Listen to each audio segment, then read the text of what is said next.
राधे राधे मित्रों, स्वागत है आपका होली माइंड चैनल के भगवत गीता सार श्रृंखला में, जहां हम भगवत गीता के दिव्य ज्ञान को सरल और आसान भाषा में समझते हैं। हमारा उद्देश्य है भगवत गीता का महत्वपूर्ण ज्ञान जन जन तक पहुंचाना, जिससे लोग सुनकर और आसानी से समझकर अपने जीवन में अपना सके और अपना जीवन सार्थक कर सके।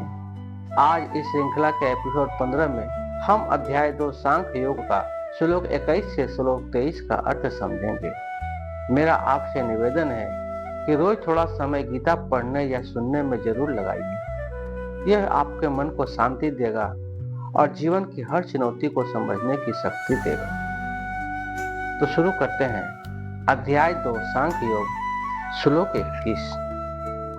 वेदा विनाशिनम नित्यम या एन्मज्जम व्ययम कथनम सह पुरुष पार्थ कम धायति हंति कम। अर्थात हे पार्थ, जो यह जानता है कि आत्मा अविनाशी है, नित्य अजन्मा और अव्यय है, वह पुरुष भला किसे मार सकता है और किसे मरवा सकता है।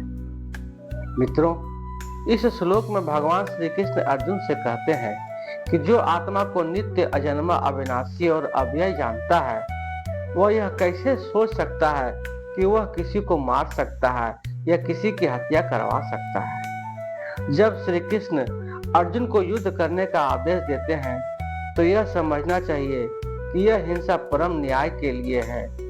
इस तरह अर्जुन को इस आदेश का पालन यह समझकर करना चाहिए कि कृष्ण के लिए किया गया युद्ध हिंसा नहीं है, क्योंकि मनुष्य या आत्मा को मारा नहीं जा सकता, अतः न्याय के हेतु हिंसा की अनुमति है।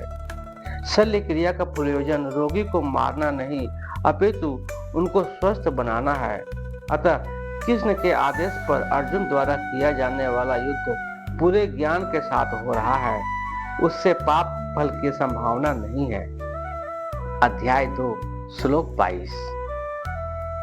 वंशासि जीर्णानि यथा विहाय नवानि गृहाति नरो प्राणी तथा शरीराणि विहाय जीर्णा नन्यानि शांति नवानि देहि से।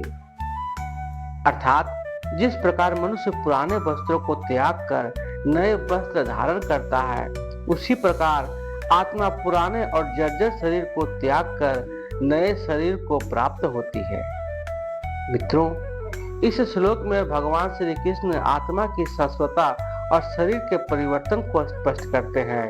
वे बताते हैं जिस प्रकार मनुष्य पुराने वस्त्र को त्याग कर नए वस्त्र पहनता है, उसी प्रकार आत्मा पुराने शरीर को त्याग कर नया शरीर धारण करती है। जब वस्त्र फट जाते हैं या व्यर्थ हो जाते हैं, तब हम उन्हें त्याग कर नए वस्त्र धारण करते हैं, और ऐसा करते समय हम स्वयं नहीं बदलते।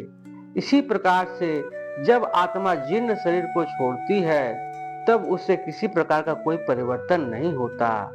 यहाँ भगवान ने अर्जुन को उपदेश दिया है कि वह अपने पितामह तथा गुरु से देहांतरण पर शोक प्रकट न करे, बल्कि उसे इस धर्म युद्ध में उनके शरीर का वध करने में प्रसन्न होना चाहिए, जिससे वे सब विभिन्न शारीरिक कर्म फलों से तुरंत मुक्त हो जाएं। धर्म युद्ध में प्राणों को अर्पित करने वाला व्यक्ति तुरंत शारीरिक पापों से मुक्त हो जाता है और उच्च लोकों को प्राप्त होता है। अतः अर्जुन का शोक करना युक्ति संगत नहीं है। अध्याय 2 श्लोक 23। नैनम छिदन्ति शस्त्राणि नैनम दहति पावका न चैनम क्लेद्यन्त्यापो न सोयति मारुता।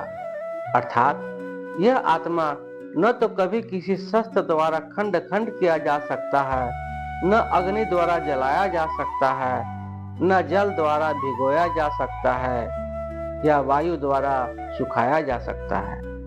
मित्रों, इस श्लोक में भगवान श्री कृष्ण आत्मा की अक्षुण्णता का वर्णन करते हैं। वह बताते हैं कि आत्मा भौतिक अस्त्र शस्त्रों या प्राकृतिक तत्वों द्वारा नष्ट नहीं किया जा सकती। सारे हथियार, तलवार, अग्नेयास्त्र, वर्षा के अस्त्र, चक्रवात आदि आत्मा को मारने में असमर्थ हैं। चेतना जो आत्मा का लक्षण है, उसे भौतिक अवयवों द्वारा समझा जा सकता है, लेकिन आत्मा स्वयं भौतिक विषयों के संपर्क में नहीं रहती। ऐसा केवल इसलिए है कि आत्मा दिव्य है और इस कारण से आत्मा भौतिक विषयों के संपर्कों से अलग है। वायु आत्मा को सुखा नहीं सकती और जल द्वारा इसे भिगोया या अग्नि द्वारा इसे जलाया नहीं जा सकता। ऐसा कहकर श्री कृष्ण ने आत्मा का विस्तार से वर्णन किया है। मित्रों, इन श्लोकों में श्री कृष्ण हमें यह समझा रहे हैं कि आत्मा अमर है, यह न जन्म लेती है न मरती है, यह अजर है, अमर है और शाश्वत है। शरीर बदलता है लेकिन आत्मा कभी नष्ट नहीं होती। अगर हम इस सत्य को अपने जीवन में उतार ले तो दुख, भय और मोह स्वतः ही कम हो जाएंगे। फिर जीवन के हर परिस्थिति का सामना करना हमारे लिए आसान हो जाएगा। यही है गीता की सार, हमें जीवन जीने की सही दिशा देना। अगर आपको यह वीडियो पसंद आया हो तो लाइक कीजिए, कमेंट्स पे अपने विचार लिखिए और अपने दोस्तों व परिवार के साथ शेयर कीजिए।